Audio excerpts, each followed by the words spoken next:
Good morning student. आज से हमारी ऑनलाइन क्लासेस शुरू हो रही है। ऑनलाइन में आज मैं आपको अपने पाठ्य पुस्तक का पाठ 1 सूर्य के बाल कृष्ण की कविता, आपको उसको केंद्रीय भाव और कवि परिचय, सबसे पहले केंद्रीय भाव पढ़ते हैं, उसके बाद अपन कवि परिचय पढ़ेंगे, उसके बाद अपन इस पद्यांश का अर्थ और उसको पढ़ेंगे। केंद्रीय भाव में प्रस्तुत पदों में माँ की शिशु परक अभिलाषा का चित्रण किया गया है। एक माँ किस तरह अपने मन में इच्छा रखती, छोटे से बालक को देखकर उसके बारे में इसका वर्णन किया है। माँ यशोदा चाहती है कि कब कृष्ण घुटनों के बल चले, कब वे तोतली बोली में उन्हें संबोधित करे, कब वे अपनी माँ से हट ठाने, कब अपनी मधुर हंसी बिखरे। माँ की आकांक्षाएं शिशु की भाव भंगिमाओं चेष्टाओं द्वारा वत्सल भाव से प्रेरित है। कृष्ण जब थोड़े बड़े हो जाते हैं तब वे गाय चराने के लिए वन में जाना चाहते हैं। वो अपनी इस इच्छा को माँ से व्यक्त करते हैं, लेकिन माँ जो रहती है ना, माँ का मन ऐसा रहता है कि बच्चा कितना भी बड़ा हो जाए वो उसके लिए वो बच्चा छोटा ही रहता है। यशोदा माँ उन्हें ऐसा करने से रोकती है और उनके सुकुमारता तथा प्रकृति की कठोरता की चर्चा करती है। तीसरे वाले वाक्य के अंदर ये बताया है, माँ यशोदा उद्धव के माध्यम से देवकों को क्या संदेश भेजती है। यदि भी कृष्ण जब राजा है, किंतु माँ का हृदय तो अपने पुत्र को शिशु रूप में सदैव अनुभव करता है। इसलिए वे कहती है कि कृष्ण को सुबह सुबह माखन रोटी खाने की आदत है, वे मुश्किल से नहाते हैं। माँ की वात्सल्य भाव रूपी उक्तियाँ इसमें प्रकट होती है। कवि परिचय। कवि सूरदास जी विठलनाथ द्वारा स्थापित अष्टछाप के अग्रणी भक्त कवि थे। जनश्रुति के अनुसार आपका जन्म दिल्ली के पास सिही ग्राम में वैशाख शुक्ल पंचमी विसंवत 1535 सन 1478 ईस्वी में माना जाता है। आप वृंदावन के गौ घाट पर जाकर रहने लगे थे। आप मतलब सूरदास जी, जहाँ वे भक्तिमय विनय के पद गाते थे, जिनमें दैन्य भाव की प्रधानता थी। वल्लभाचार्य ने इन्हें पृष्टि मार्ग में दीक्षित किया और भगवत लीला से परिचित कराया। वल्लभाचार्य इनके गुरु थे। वल्लभाचार्य के आदेश से आप गोकुल में श्रीनाथ जी के मंदिर में कीर्तन करने लगे और आजन्म वहां रहे। विसंवत 1642 में आपका देहावसान हो गया। देहावसान ने उनकी मृत्यु हो गई। जनश्रुति के आधार पर सूरदास जी को जन्मांध माना गया। जन्मान इन्हें जन्म से अंधा, जिसका जन्म होता है और वो उसी समय से उसे कुछ दिखाई नहीं देता है, उसे जन्मांध कहा जाता है। आप बहुश्रुत अनुभव संपन्न विवेकशील और संवेदनशील व्यक्तित्व के धनी थे। सुरसागर आपकी प्रमुख रचना है।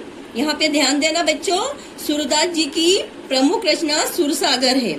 इसके अतिरिक्त सुर सारावली और साहित्य लहरी भी आपकी रचनाएं मानी जाती है। आपके काव्य में वात्सल्य, माधुर्य एवं सख्य भाव की धारा सतत प्रभाव मान रही है। आपके काव्य में भक्ति काव्य और संगीत की त्रिवेणी के दर्शन भी होते हैं। आपने कृष्ण की बाल छवि, स्वभाव, बाल क्रीड़ाएं, माखन चोरी, गोचारण आदि का सरस सहज माधुर्यपूर्ण वर्णन किया है। बालक कृष्ण के प्रति नंद यशोदा के स्नेह का हृदयग्राही चित्रण आपने इस काव्य में दृष्टिगोचर होता है। आपका वात्सल्य वर्णन विश्व साहित्य की अमूल्य निधि है। आपने ब्रज भाषा को सौष्ठव और लालित्य प्रदान किया है। आपकी भाषा में लोकोक्तियाँ और मुहावरों का सद प्रयोग हुआ है। हिंदी साहित्य प्रकाश में आप सदा सूर्य के समान प्रकाशमान रहेंगे। सूरदास जी हिंदी साहित्य में सूरदास जी का एक बहुत ही महत्वपूर्ण स्थान है। उन्हें सूर्य के समान तेजस्वी माना गया, उनको प्रकाशमान माना है। अब हम सूर्य के बाल कृष्ण के कविता के अंदर जो पद्यांश है इसको हम पढ़ेंगे और हम उसका अर्थ भी साथ में पढ़ेंगे। सूर्य के बाल कृष्ण पद्यांश 1। जसुमती। जसुमती का मतलब होता है यशोदा। मन अभिलाष करे, अभिलाष यानी इच्छा। जसुमती मन अभिलाष करे मतलब यशोदा माता अपने मन में अनेक इच्छा लेकर बैठी है, वो अनेक इच्छाएं कर रही है। कब मेरो लाल, कब मेरो लाल घुटरू बनी लेंगे, मतलब मेरा लाल। बच्चे को प्यार से माँ लाल कह के पुकारती है, अनेक नामों से पुकारती है। यशोदा माता अपने बच्चों को लाल कर रही है, कृष्ण को लाल कह रही है और कह रही है कि मैं, वो मेरा बालक कृष्ण कब अपने घुटनों के बल पर रेंगेगा, चलेगा। कब धरनी पग देख धरे, अपने छोटे छोटे पैर देख, दो पग यानी पैर, दो छोटे छोटे पैर कब धरती पर रखेगा। कब दे दांत दूध के देखो, यशोदा मैया कह रही है कि मैं उसके 2 दांत दूध के कब देखूंगी। कब तोतरे मुख वचन झरे, छोटे बच्चे जब बोलना शुरू करते हैं तब उनके मुंह से भाषा थोड़ी तोतली भाषा निकलती है, तो वो सभी को प्यारी लगती है। यशोदा मैया भी यही सोच रही है कि मेरा कृष्ण भी अपने मुख से तोतली भाषा में बोलेगा। कब नंद ही बाबा कही बोले, और कब नंदो को बाबा कहेगा। कब जननी कही मोही ररे, कब मुझे जननी, कब मुझे माँ कहेगा। कब मेरो अचरा माही गही मोहन, कृष्ण कब मेरा आचर पकड़ेगा, मेरा आचर कब खींचेगा।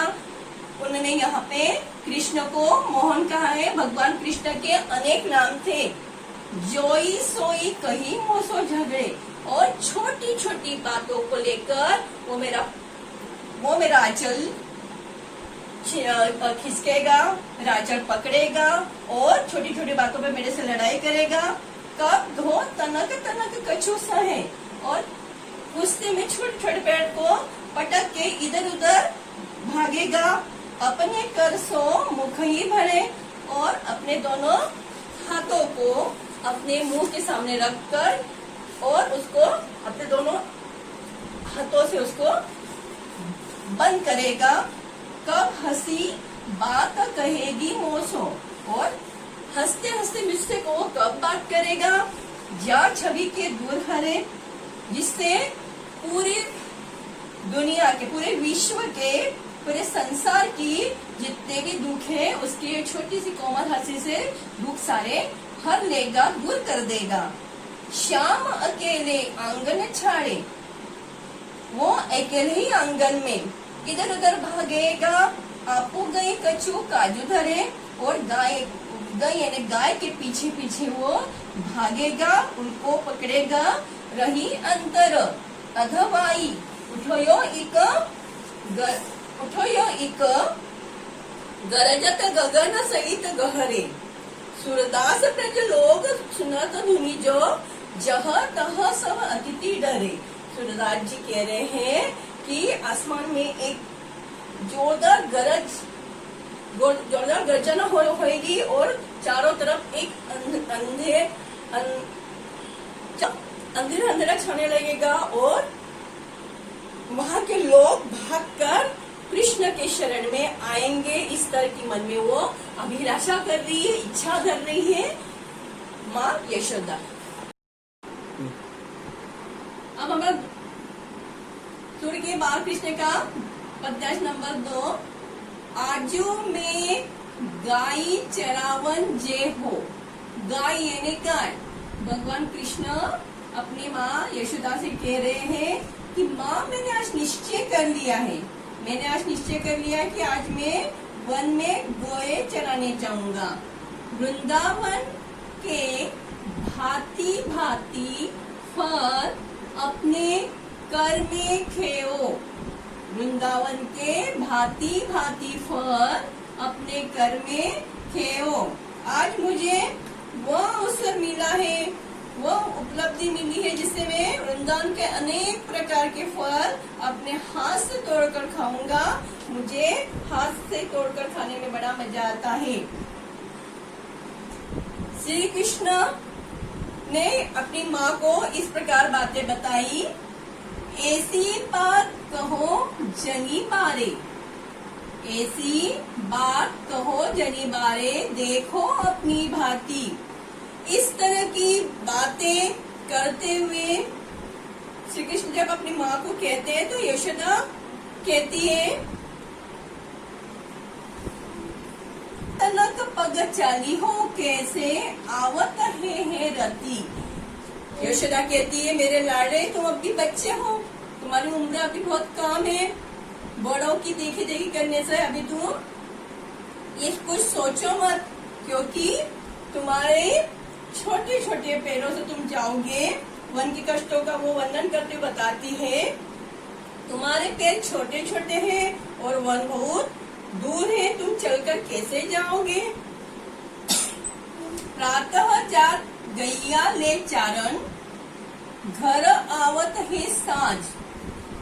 जब तुम प्रातः काल जाओगे, बहुत सारे जो ग्वाले हैं वो सवेरे ही निकल जाते हैं और शाम को बहुत अंधेरा हो जाता है, सायंकाल हो जाती है, तब वो वापस आते हैं। तो तुम भी उन ग्वालों के साथ जाओगे, गाय को लेकर सायंकाल बहुत देर से लौटोगे। तुम्हारा कमल बदन कुमिले है रेंगती घावही माछ।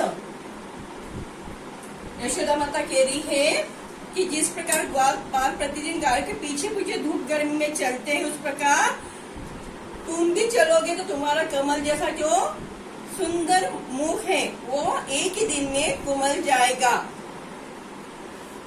तेरी सो मोही घाम न लागत, भूख नहीं कछु नहीं कम। सूरदास प्रभु कहियो न मानत, परयो अपनी टेक। अपनी माँ को ऐसी बातें करते हुए, ऐसी कठिनाइयों का सुनते हुए, जब वो सुनते हैं पूरी बात तो बोलते, माँ मुझे तेरी कसम, मुझे गर्मी नहीं लगती है, मुझे भूख नहीं लगती है, मुझे प्यास नहीं लगती है, तुम परेशान मत हो। मैं तो आज गोचारण के लिए वन में अवश्य जाऊंगा। सूरदास जी कहते हैं कि भगवान कृष्ण माँ का कहना नहीं मानते हैं, पर वे अपने हट पर, अपनी जिद पर अड़िग भाव से टिके हुए हैं। अब सूर्य के बाद कृष्ण का तीसरा पद्यांश। संदेशो देवकी सो कहियो, हो तो धाई तिहारी सुत की, मया करती रहियो।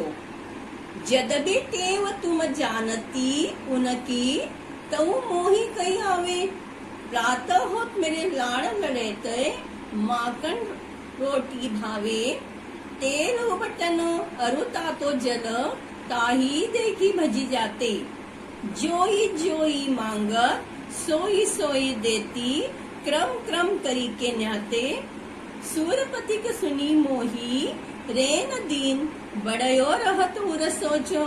मेरी अलग लड़े तो मोहन, वे है करत संकोच। जब उद्धव भगवान कृष्ण को लेने जाते हैं तो यशोदा उनको एक संदेश देती, कहती है, हे राहगीर, कृष्ण की जननी देवकी को यशोदा का यहाँ संदेश देना और कहना कि मैं तुम्हारे पुत्र पर अपना अधिकार नहीं जता रही हूँ और मैं ये स्वीकार करती हूँ कि कृष्ण की माँ तुम ही हो। मैं तो केवल उसका पालन पोषण करने वाली धाय माँ हूँ। धाय बच्चों के संबंध में उसकी माँ से कुछ कहें, ये सर्वथा अनुचित है, सर्वथा गलत है। फिर भी मैं विनंती करती हूँ कि तुम बालक पर अपनी ममता दया करती रहना। इसका मतलब है कि उसके प्रति कठोरता का व्यवहार मत करना। यद्यपि मैं यह जानती हूँ कि तुम कृष्ण की सभी रुचियों आदतों से भली प्रकार परिचित हो, परंतु फिर भी मुझसे रहा नहीं जाता, क्योंकि मैं उसकी धाय में हूँ, मैंने उसको बचपन से पाला है, इसलिए मुझसे रहा नहीं जाता। इसलिए मैं कह रही हूँ कि प्रातः काल मेरे लाडले बालक कृष्ण को माखन रोटी का नाश्ता अच्छा लगता है, अतः उसे प्रातः काल माखन रोटी देना। यहाँ मैं यह भी बता दूं कि तेल, उपटन और गर्म पानी आदि स्नान करने की चीजों को देखकर वो बहुत दूर भाग जाता है, अर्थात वो मुश्किलों से ही स्नान करता है, उसे बड़ा मनाना पड़ता है। फिर अपनी फरमाइशें रखता है। वो जो कुछ मांगता है उसे वो सब देती हूँ। इस प्रकार अनेक नखरे करने के बाद तेल उपटन लगवाता है और नहाता है। अतः यदि वो स्नान करने से इनकार करे तो तुम चिढ़ना मत और तुम उसको मनाना, उसकी मांगों को पूरा करना, उसे नहाने के लिए तैयार करना। सुधा जी कहते कि यशोदा उदय को समझ करती कहती है, राहगीर रात दिन मेरे हृदय में यही चिंता रहती है कि मेरा लाडला पुत्र कृष्ण अत्यंत संकोचशील स्वभाव का है। वो संकोची है, वो मन से कुछ नहीं कहेगा, वो अपने मुंह से कुछ नहीं कहेगा। वो देवकी की रुचि प्रवृत्ति के अनुसार अपने मन को मार कर चलेगा। यह उचित नहीं होगा। इस कारण मैं रात दिन चिंता में रहती हूँ। चिंता के कारण न तो मुझे नींद आती है और न ही मुझे चैन पड़ता है।